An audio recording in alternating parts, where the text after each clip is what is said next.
मैं मनु हूं। लोग कहते हैं कि मैं मानवता का जनक हूं, लेकिन सच कहूं तो मैं बस एक साधारण मनुष्य था जिसे ईश्वर ने एक असाधारण परीक्षा में उतारा। मेरी यह कथा किसी ग्रंथ की नहीं, मेरे अपने हृदय की कथा है। हर सुबह सूरज की पहली किरण से पहले मैं नदी के शांत तट पर पहुंच जाया करता था। उस समय हवा इतनी शांत होती थी कि मुझे अपने हृदय की धड़कन तक सुनाई देती थी।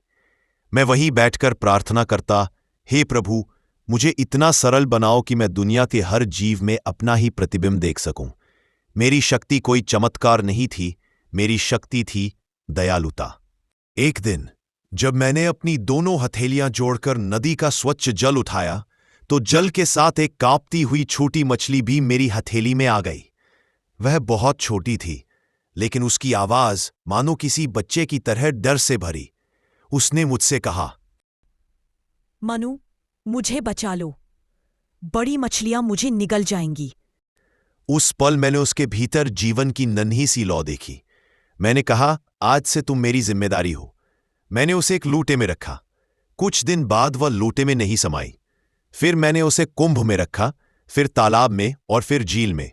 और तब मुझे पहली बार एहसास हुआ, यह कोई साधारण जीव नहीं है। एक दिन वह मछली इतना विशाल रूप धारण कर चुकी थी कि झील कांपने लगी, और तभी आवाज आई, मनु, अब मेरे असली रूप को देखो। मेरी आंखों के सामने प्रकाश फैला, और उस प्रकाश से भगवान विष्णु प्रकट हुए। असीम तेज, असीम करुणा, असीम शक्ति। मैं स्तब्ध था लेकिन शांत। प्रभु बोले, मनु, तुम्हारी दया ने मुझे तुम्हारा अनुग्रह करने पर विवश कर दिया। एक महान प्रलय आने वाला है। धरती जलमग्न हो जाएगी और तुम ही इस सृष्टि को फिर से बसाओगे। मैंने सिर झुका दिया। प्रभु, मैं तैयार हूं। मानवता की रक्षा मेरा धर्म है। मैंने प्रभु के आदेशानुसार एक विशाल नौका बनाई। उसमें बीज, पौधे, पशु, पक्षी, जीवन के जितने रूप संभव थे सभी को सुरक्षित रखा। और फिर वह दिन आया। आसमान फट पड़ा, पर्वत टूटने लगे, समुद्र अपनी सीमाएं भूल गए, धरती चिल्ला उठी। मैंने नौका को संभाला और उसी समय भगवान मत्स्य अवतार में प्रकट हुए। उन्होंने कहा, मनु, नौका को मेरे सींग से बांध दो, मैं तुम्हें इस विनाश से पार ले जाऊंगा। मैंने नौका बांधी और उस क्षण मैं समझ गया, जब प्रभु साथ हों तो समुद्र भी रास्ता दे देता है।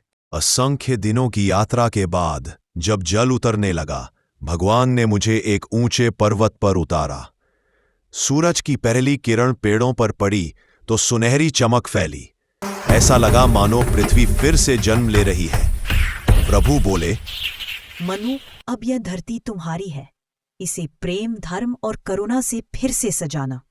और याद रखना, आने वाली हर पीढ़ी तुम्हें अपना प्रथम पिता मानेगी। मेरी आंखें भर आई। मैंने कहा, प्रभु, मैं वचन देता हूं, जब तक एक भी मनुष्य जीवित है, मेरे भीतर आपकी वाणी जीवित रहेगी। यही कारण है कि आज हर मनुष्य को मनुष्य कहा जाता है, क्योंकि हम सभी मनु के वंशज हैं। मैं मनु हूं और मैंने कुछ भी असाधारण नहीं किया। मैंने सिर्फ वही किया जो हर मनुष्य को करना चाहिए, एक जीवन बचाना। बस एक जीवन, क्योंकि वही भविष्य में पूरी मानवता बन सकता है।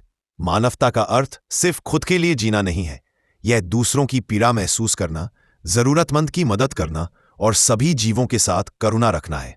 अगर हम हर दिन छोटे छोटे अच्छे कर्म करें, दूसरों की मुस्कान में अपना हिस्सा जोड़ें और दूसरों की सुरक्षा और भलाई का ध्यान रखें, तभी हम सच में मानव कहलाने लायक होंगे। याद रखो, एक जीवन बचाना केवल एक जान नहीं, वह पूरी मानवता का बीज है। यही मेरा संदेश है, यही मेरा धर्म है।